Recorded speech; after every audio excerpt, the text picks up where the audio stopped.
Salut tout le monde, c'est Sophia. Bienvenue sur la chaîne Apprendre par l'expérience.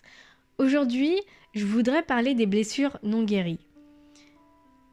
Ce qui fait qu'on a du mal à se mettre en couple ou à faire durer un couple ou à trouver la personne qui pourrait nous correspondre, ça peut être dû au fait que nous sommes handicapés émotionnellement. Et le problème, c'est que si c'est pas vous, c'est la personne avec qui vous êtes. C'est-à-dire qu'une personne sur deux est handicapée émotionnellement. Et là, on se pose la question, mais comment ça se fait? Et comment on peut réussir à trouver quelqu'un qui ne l'est pas? Ce qui est de plus en plus difficile parce qu'on accumule les blessures. Ce qui ne devrait pas se faire parce que dans le monde physique, lorsqu'on est blessé, on va se soigner. C'est normal. Lorsqu'on saigne, on va essayer de mettre un pansement, un peu d'alcool, désinfecter, ainsi de suite. Lorsqu'on est malade, on va à l'hôpital, voir un médecin. Enfin, c'est tout à fait normal. Mais par contre, lorsque c'est des blessures émotionnelles, alors là, rien n'existe. On fait comme si on ne vivait absolument rien. On fait comme s'il n'y avait aucune blessure. On accumule les blessures, la douleur, la souffrance, les mauvaises expériences et on ne se pose pas de questions sur mais comment ça se fait, ou du moins non seulement on ne se pose pas de questions parce qu'on fait comme si de rien n'était, mais je pense que même c'est dû au fait qu'on ne voit pas à l'œil nu. Et comme elle n'est pas matérialisée, on joue les aveugles. Et pourtant cette souffrance on la ressent. Elle existe, d'accord, mais c'est pas une douleur qu'on peut matérialiser. Elle est peut-être dans notre tête, mais on la vit.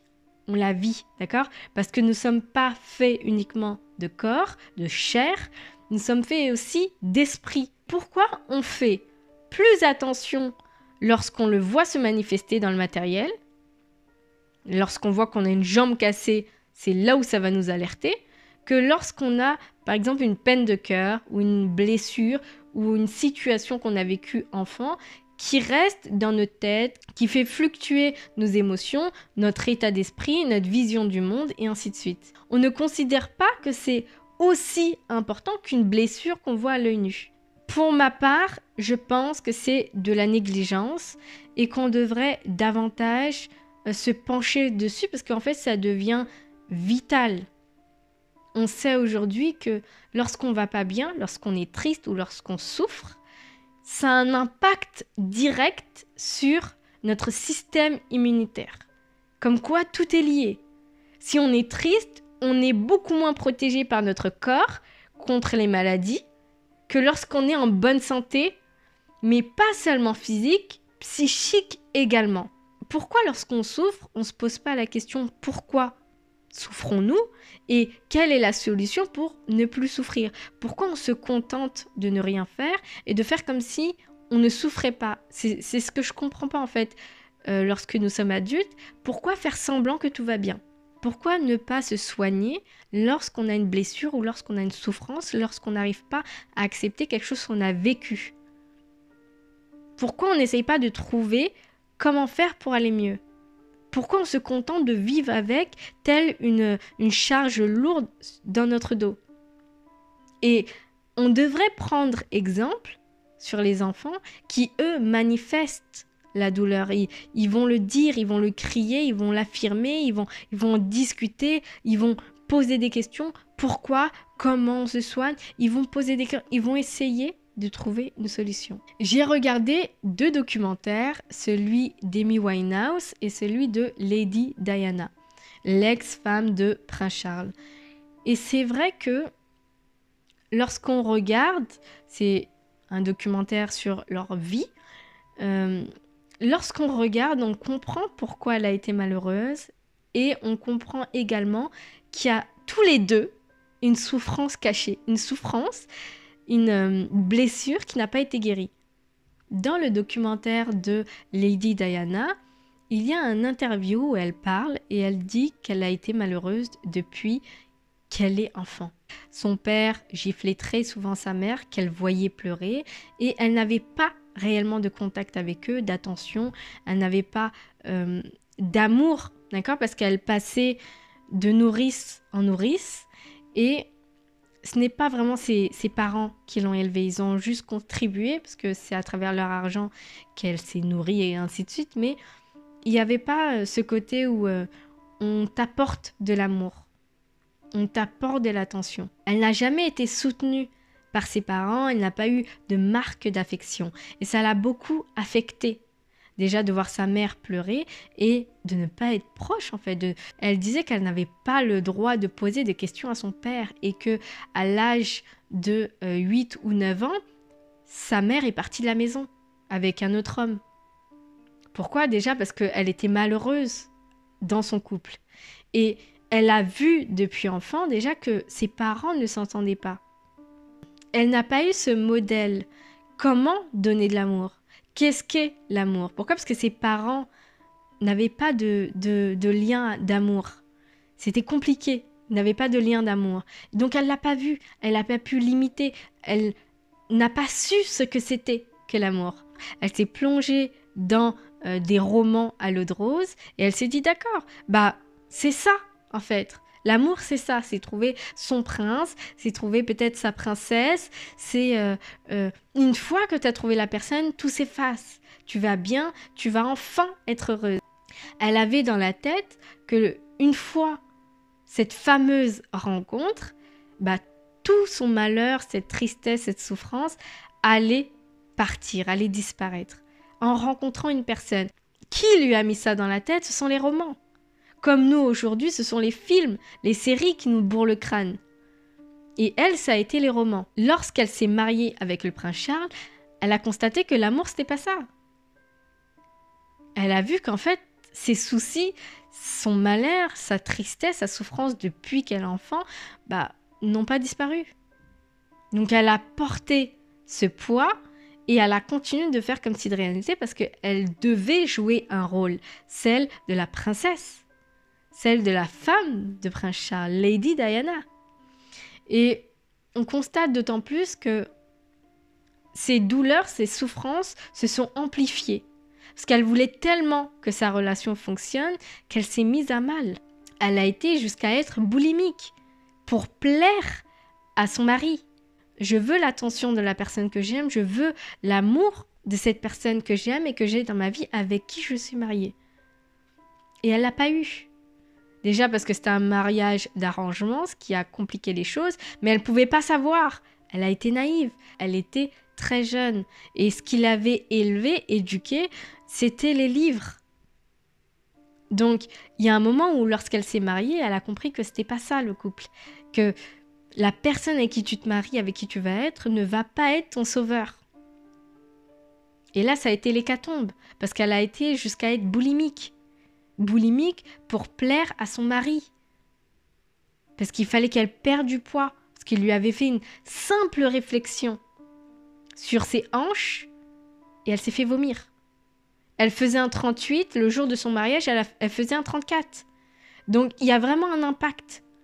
Ce mythe qu'on nous fait avaler depuis qu'on est enfant, que c'est la personne avec qui on va être, qui va faire disparaître nos peines, nos souffrances. Le mythe de la princesse qui est enfermée dans la tour et il y a un dragon qui bloque, d'accord, l'entrée.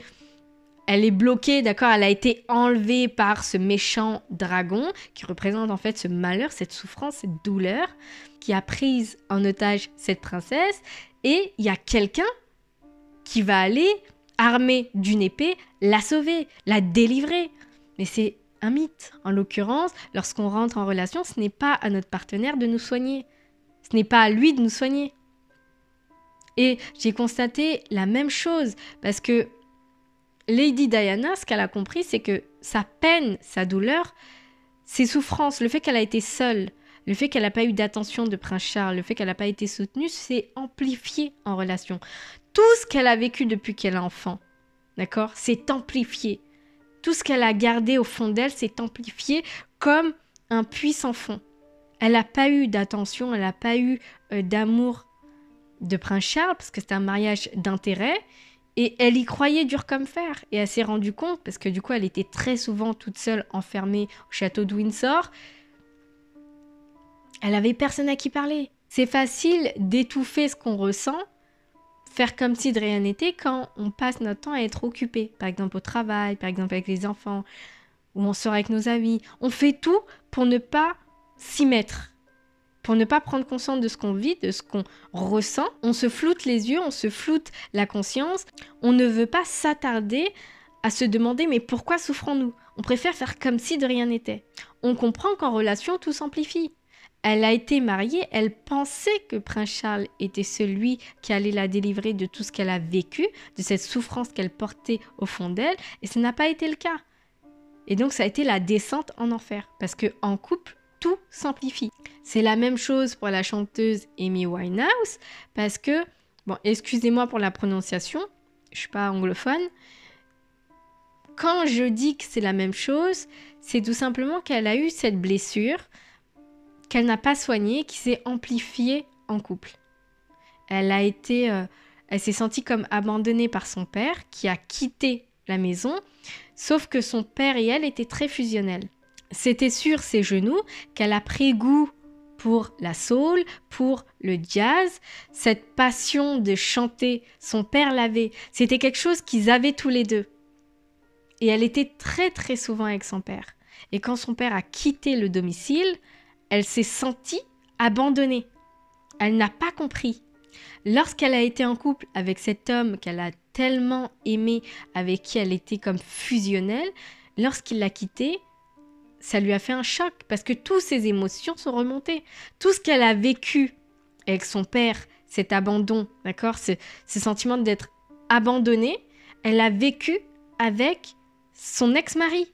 Ce qu'elle n'a pas supporté, c'est la séparation avec quelqu'un qu'elle aime. Elle n'a pas supporté la séparation parce qu'elle l'a pris, elle a fait des connexions avec ce qu'elle a vécu enfant. Et ça peut être dramatique parce que lorsqu'ils se sont séparés, ça a amplifié les choses. Donc en couple, tout s'amplifie. Tout ce qu'on peut vivre au quotidien depuis qu'on est né, si on ne s'interroge pas, si on ne fait pas d'introspection, si on ne prend pas le temps de s'informer sur comment on fait pour arrêter de souffrir, comment on fait pour arrêter cette douleur qui est en nous. Peut-être qu'on doit modifier notre manière de voir les choses, peut-être qu'on doit parler à un spécialiste, faire quelque chose, en tout cas chercher. Qui cherche, trouve. Quelqu'un qui fait mine d'aller bien en subira les conséquences. Parce que tu tiendras le coup, mais jusqu'à quand? Et c'est ce qui est pervers, parce que lorsqu'on est en couple, qu'on a envie de fonder une famille, qu'on a envie d'être heureuse, on ne peut pas l'être. On ne peut pas l'être. Encore une fois, je vous le dis, je ne comprends pas pourquoi les adultes ne prennent pas le temps de s'arrêter, d'arrêter de faire comme si de rien n'était, mais de s'arrêter et de se poser des vraies questions. Est-ce qu'on va bien? Si on va pas bien, pourquoi? Et qu'est-ce qu'on peut faire pour aller bien? Pas dans le sens je prends un médicament pour faire taire la douleur, mais dans le sens je veux soigner définitivement cette plaie pour pouvoir guérir et avancer sainement, pouvoir entrer en relation, apporter quelque chose à quelqu'un. Et c'est pour ça qu'il y a des personnes qui rentrent en relation, non pas pour apporter un plus dans la vie des gens et pour recevoir un plus, mais pour aller prendre un médicament pour faire taire cette douleur qui est en eux. Et ça, c'est fatal parce que la personne n'a pas ce médicament. C'est toi-même qui l'as. Tout est en nous en réalité. Et c'est dur parce qu'on se dit, mais comment on peut trouver, comment c'est en nous? Posez-vous les bonnes questions, arrêtez-vous 5 minutes. Arrêtez de remplir votre vie de choses qui n'ont pas d'importance. Vous enchaînez les relations et vous ne savez pas pourquoi vous les enchaînez. Parce qu'on ne se pose pas suffisamment la question, on veut faire comme tout le monde. Si on prend conscience que les gens ne sont pas nos sauveurs, que nous sommes notre propre sauveur, qu'il faut s'y attarder. C'est comme un devoir, il doit être fait. Tu veux avoir une bonne note, remplis ta feuille de contrôle en fait. Va passer le bac, passe tes examens. En gros, c'est à toi de t'y coller. C'est à personne d'autre. Moi, je considère que c'est un manque d'amour, de ne pas prendre soin de soi. On a une excuse, c'est lorsque nous sommes enfants et qu'on doit compter sur l'adulte pour nous soigner, pour faire attention à nous.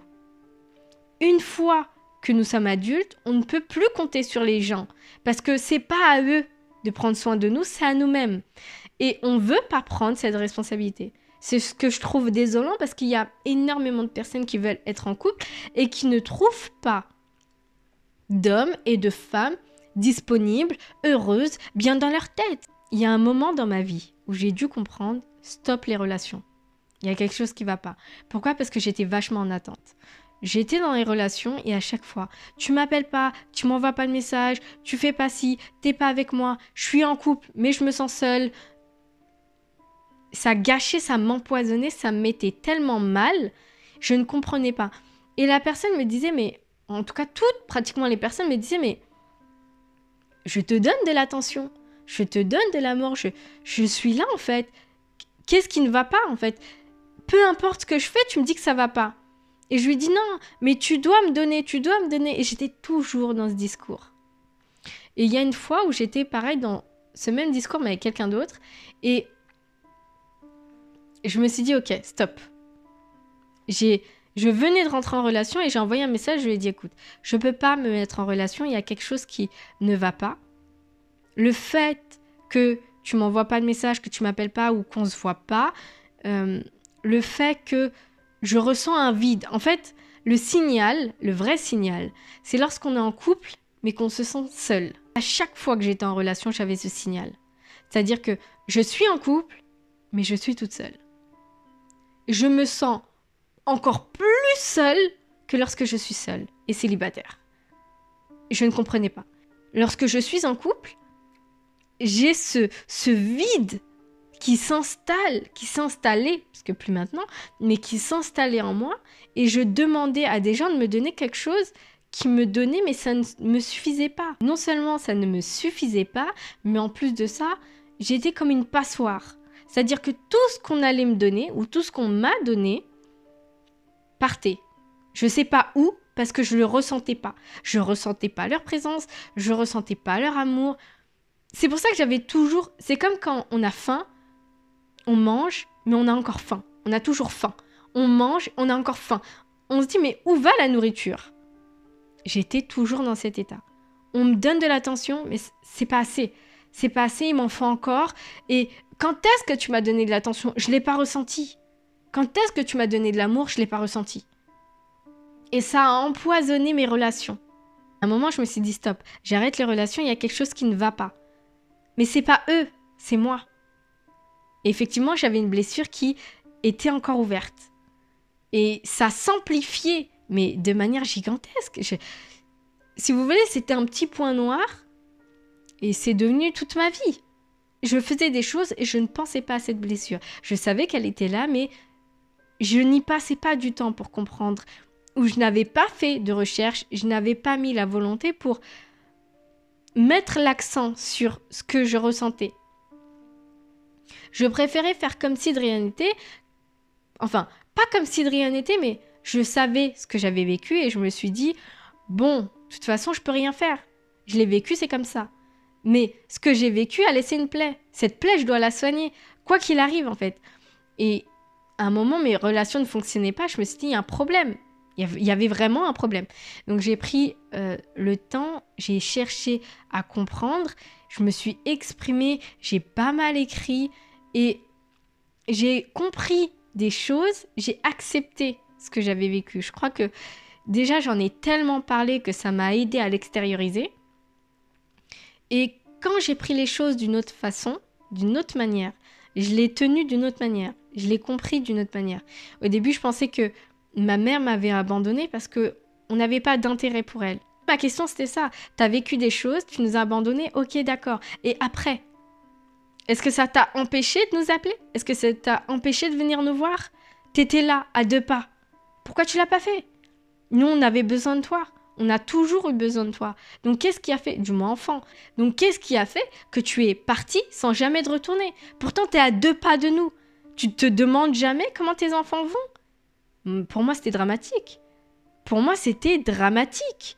Et oui, vu de l'extérieur, effectivement, on se dit, mais comment ça se fait que cette mère, elle agit comme ça? C'est vrai. Et on ne peut pas comprendre, parce qu'on n'est pas dans la tête de cette personne. On n'est pas dans la tête de ma mère. Je ne pourrais jamais comprendre. Je vous dis la vérité, je ne pourrais jamais comprendre. Encore qu'on soit dans un autre pays. Peut-être que j'ai pas d'argent pour payer un téléphone ou autre. Excuse qu'il n'y a pas cette communication. Excuse que cette personne ou notre mère, notre père, notre famille ne prennent pas de nouvelles de nous. Et quand je sais que tu as 2 pas de où je vis et que tu te poses même pas une fois la question « Comment vont mes filles ?» Je vais les appeler pour savoir comment elles vont, comment elles grandissent, est-ce qu'elles sont bien, est-ce qu'elles sont vivantes, est-ce qu'elles sont mortes, enfin je sais pas. Et pour moi, rien n'excusait le fait qu'on n'avait pas de nouvelles d'elles. Et ça m'a bouffé, ça m'a rongé. Et je faisais comme si, c'est comme ça que ça s'est passé et je dois vivre avec. Sauf que j'avais cette rancœur, j'avais cette blessure. Je suis la seule de mes frères et sœurs qui l'a vécu très, très mal. Autant ma famille, mes sœurs, mes frères l'ont vécu de leur manière, mais moi j'avais une rancœur tellement tenace et cette rancœur en fait cachait ce mal-être, d'accord ? Je sais que je l'ai très très mal pris. Depuis petite, je dis mais comment ça se fait qu'elle ne nous appelle pas ? Comment ça se fait ? Et quand j'ai grandi, voilà, on vit des choses, on grandit, on nous fait comprendre qu'il faut qu'on rentre en relation, donc on se met à chercher quelqu'un. On sait qu'on l'a vécu, mais on essaye de ne plus y penser. Mais il y a des plaies, et cette plaie, elle est là. Et quand j'en ai parlé encore et encore, que j'ai pu me confier à ma sœur, que j'ai pu l'écrire, et à un moment, j'ai fait mes propres recherches. Et j'ai décidé de prendre soin de moi. Quand j'ai compris que en nous, il y avait un adulte et un enfant, que on doit prendre cet adulte qui est en nous-mêmes pour nous rassurer, pour nous donner de l'attention, pour nous donner de l'amour. En fait, c'est à nous de nous l'apporter. Parce que lorsqu'on est enfant, on dépend d'un adulte. Lorsqu'on est adulte, on dépend que de nous-mêmes. Donc, c'était plus à ma mère désormais de m'apporter ce dont j'avais besoin et de me faire comprendre les choses. C'était à moi de les comprendre. Ce qui a fait que j'ai pu refermer cette blessure, c'est parce que j'ai compris que j'avais le droit de ressentir ce que je ressentais. C'est-à-dire, j'ai tellement retourné les choses dans ma tête, j'en ai tellement parlé, j'ai tellement écrit sur le sujet, pour moi-même, pour extérioriser, que je sais aujourd'hui que je suis la seule personne qui peut m'apporter le bonheur et je peux pas mettre ma vie entre les mains d'un homme. Parce que si je le fais rentrer dans ma vie, c'est pas pour qu'il prenne le rôle de sauveur. C'est pour que je puisse lui apporter. Pour ça, il faut que je puisse guérir. Si j'ai passé mon temps à écrire, à en parler, c'est que je me suis arrêtée 5 minutes et j'ai réfléchi à ce que j'avais vécu. Après, j'ai accepté que j'avais le droit de ressentir ce que je ressentais, que j'avais le droit de ne pas comprendre, j'avais le droit d'être blessée, j'avais le droit d'être... j'avais le droit tout simplement de lui en vouloir. Mais à un moment, quand je voyais mes autres frères et sœurs être heureux malgré ce qu'ils avaient vécu, je me suis dit ok, c'est bon. C'est ce que j'ai vécu et c'est tout. Mais je me suis attardée des années et des années, d'accord ? J'ai voulu effacer, l'étouffer. J'ai pas réussi. Elle est là, elle saignait. Elle était là et elle saignait. Et à un moment, je me suis fait une idée et j'ai compris que j'avais le droit de souffrir. J'ai tellement souffert que c'était limite un deuil. C'est bon en fait, le deuil est passé. Mais si vous voulez, je me suis mise au travail pour faire cette introspection en moi, pour comprendre ce qui n'allait pas. Aujourd'hui, on comprend que le temps ne fait pas tout, mais il contribue grandement. Pourquoi ? Parce que j'ai pris un certain temps, ça date pas de maintenant. Je peux vous dire, aujourd'hui, je peux en parler, ça me fait rien. Aujourd'hui, je vois ma mère, elle est là, elle est présente. Elle n'a jamais été là quand j'étais enfant, mais elle est là, elle est présente, elle est là, elle vit chez ma grande sœur et du coup, je lui parle comme si de rien n'était, comme si je sais ce qu'elle a fait, je sais ce que j'ai vécu, je sais le nombre de larmes que j'ai versées à cause de cette situation, la difficulté que j'ai eu à m'en relever, mais j'ai pris ce temps. Et je peux vous dire quelque chose, aujourd'hui, plus que jamais, je sais que cette blessure est fermée, définitivement, parce qu'aujourd'hui, je suis avec quelqu'un et que je ne lui demande rien. Je suis absolument pas en attente. Je ne suis pas en attente. Ce qui est nouveau pour moi, parce qu'avant, je l'étais énormément. Aujourd'hui, je ne suis plus en attente. Il m'envoie pas de message, il m'appelle pas, on se voit pas tout le temps. C'est pas grave. C'est pas grave, tout va bien dans le meilleur des mondes. J'ai pas de manque, j'ai pas de sensation de vide. C'est extraordinaire. C'est extraordinaire. Mais le travail, c'est à nous de le faire. Vous l'écrivez, vous l'exprimez, mais au moins vous y réfléchissez. Vous dites à cette blessure, je t'ai vu, je te vois, je t'ai entendu, tu n'es pas invisible. Lorsque vous rentrez en relation avec quelqu'un et que vous êtes en attente, c'est le signe que quelque chose ne va pas, que vous n'avez pas travaillé sur quelque chose, que vous avez passé trop vite. Et ça, vous pouvez le nier, vous pouvez le camoufler, vous pouvez faire comme si c'était invisible. C'est là, c'est présent. Vous pouvez changer de partenaire en vous disant que c'est à cause de l'autre. Vous allez revenir toujours au même point. Vous vous êtes jamais déplacé. Vous avez l'impression d'avancer, d'enchaîner les relations. Vous, en personne, vous êtes toujours sur la même place. En fait, c'est le monde qui bouge autour de vous. Vous êtes arrêté. Donc, vous enchaînez les relations, vous essayez de trouver la personne qui vous correspond, mais en fait, c'est vous qui ne correspondez pas aux personnes. Parce que c'est vous qui êtes malade, c'est pas eux. Ça me fait rappeler 2 situations que j'ai vécues qui m'ont terriblement blessée. Et moi, j'accusais toujours les autres. D'accord ? Et le premier, c'est le fait que je m'entendais pas bien avec ma sœur, et je suis partie en fait du domicile. Je prenais à mal ce qu'on me disait, parce que pour moi on me comprenait pas. Pour moi on n'acceptait pas ce que j'avais vécu. Pour moi on ne s'attardait pas à la souffrance que je vivais. Et en fait j'ai constaté que je leur en demandais trop. Je leur demandais de veiller sur moi ou de prêter attention à la souffrance que j'avais. Or c'était à moi, c'est moi qui étais détournée. C'est moi qui détournais le regard. C'était pas eux, c'était moi qui détournais du regard. Donc, il y a eu comme une espèce de miroir. Je leur en voulais pour quelque chose, mais en fait, c'était moi.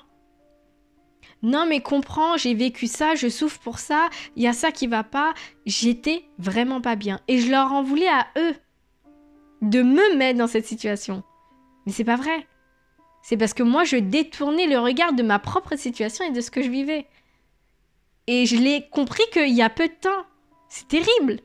C'est-à-dire que pour moi, ça a été même bénéfique de partir de là-bas par rapport au lien que je devais détacher, l'emprise en fait que je devais détacher pour grandir, pour prendre le dessus sur moi-même. Et ne pas compter sur les autres et ne pas accuser toujours ces pauvres personnes qui essayaient d'être tout simplement présents pour moi, qui me donnaient ce qu'ils avaient à me donner, point la ligne. Et moi, je détournais le regard. Et je projetais sur eux quelque chose qui était de ma faute. Une deuxième situation, mais là, c'était au travail. Je travaillais avec une dentiste et c'était insupportable, en fait. Elle était froide, elle était dure. Et c'est comme si je percevais son âme. C'est comme si je percevais son âme. C'est glaçant. Et je lui avais donné le surnom de la reine des glaces. C'était terrible. Je travaillais avec elle, je ne supportais pas. Elle renvoyait une froideur, ça me glaçait le sang. Elle était là, elle était... je ne sais pas si c'est moi qui la voyais uniquement, mais en fait, il y a quelque chose de révélateur. Donc, je travaillais avec elle et je disais, mais j'arrive pas à travailler avec elle. J'arrive pas. On parlait pas, elle était froide, elle était là...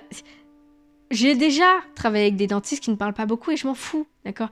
Mais elle, on dirait que je percevais son âme. Et révélation, c'était mon âme que je percevais. Parce que j'en voulais tellement à ma mère que j'étais devenue froide. J'étais devenue un glaçon. C'était pas elle qui était froide, c'était moi-même. Et en plus avec moi-même. Avec mes émotions. C'était moi qui étais froide, dure avec moi-même. J'avais tellement de rancœur contre elle, contre ma mère, que, en fait, si vous voulez, ça a gelé l'amour que j'avais en moi. J'étais incapable de donner quelque chose à quelqu'un. J'étais gelée. Et je l'avais pas remarqué. Et quand quelqu'un voulait rentrer dans ma vie, j'étais froide. J'étais froide et je ne m'autorisais pas à donner de l'amour. C'est pas parce que j'en avais pas, mais c'est parce que c'était congelé. Et c'est dingue, parce que aujourd'hui, si je pourrais la revoir et lui demander pardon, parce que effectivement, c'était moi. Et comme je vous disais, ce qui était révélateur, c'était qu'elle s'entendait très très bien avec les autres. Elle souriait, elle était bien, elle parlait. Et je me disais, mais c'est pas possible, elle a quelque chose contre moi. Et je parlais avec mes autres collègues. Et je lui dis, mais je comprends pas, j'arrive pas à travailler avec elle. J'avais jusqu'à la boule au ventre. Je venais le matin, j'en pouvais plus. Et à un moment, je suis partie voir ma supérieure et je lui ai dit, je peux pas. Elle était en congé maternité, je lui ai dit, je ne peux pas. Quand elle revient, je ne travaille plus avec elle. Je ne supporte pas. Et quand j'ai quitté, quand la supérieure m'a fait changer de dentiste, je revivais. Je revivais. Mais en fait, c'est parce que tous les autres avaient de l'amour qui n'était pas gelé, mais à travers elle, je me regardais. Cette froideur que je ne supportais pas, en fait, c'était moi-même. Et quand j'ai su ça, il y a peu de temps, je me suis dit, mais c'est dingue en fait, à quel point les gens, à travers leurs réactions, peuvent nous apprendre beaucoup sur nous. On m'a fait plusieurs remarques, mais pourquoi t'es comme ça, mais pourquoi ça fonctionne pas? Moi, j'accusais toujours les autres. À partir du moment où vous commencez à accuser les autres, sachez que c'est vous le problème. Donc, il y a plein de signes, mais je voulais absolument pas voir que c'était moi le problème. Et c'était un problème de fond. C'était un problème de fond qui était en profondeur. C'était la blessure, c'était ce que j'avais contre ma mère. Ça a vraiment renvoyé tout ce que j'avais en moi, tout ce que je voyais de moi, que je ne voyais pas avec mes yeux. Que je vivais, mais que je ne voyais pas avec mes yeux. Je le dissociais de moi, ce qui est dingue. Donc, j'ai pris conscience que il y a effectivement beaucoup de personnes m'ont renvoyé à moi-même, mais j'ai dû y réfléchir, j'ai dû le comprendre. Je fais mes recherches, je fais cette introspection tout le temps. Quand je prends mal quelque chose, il y a forcément quelque chose qui ne va pas. Ça m'a forcément fait référence à quelque chose d'autre. Et il faut creuser, il faut se poser des questions tout simplement. Tout simplement. C'est tout pour cette vidéo, j'espère qu'elle vous a plu. N'oubliez pas de liker et surtout de vous abonner. Bye bye!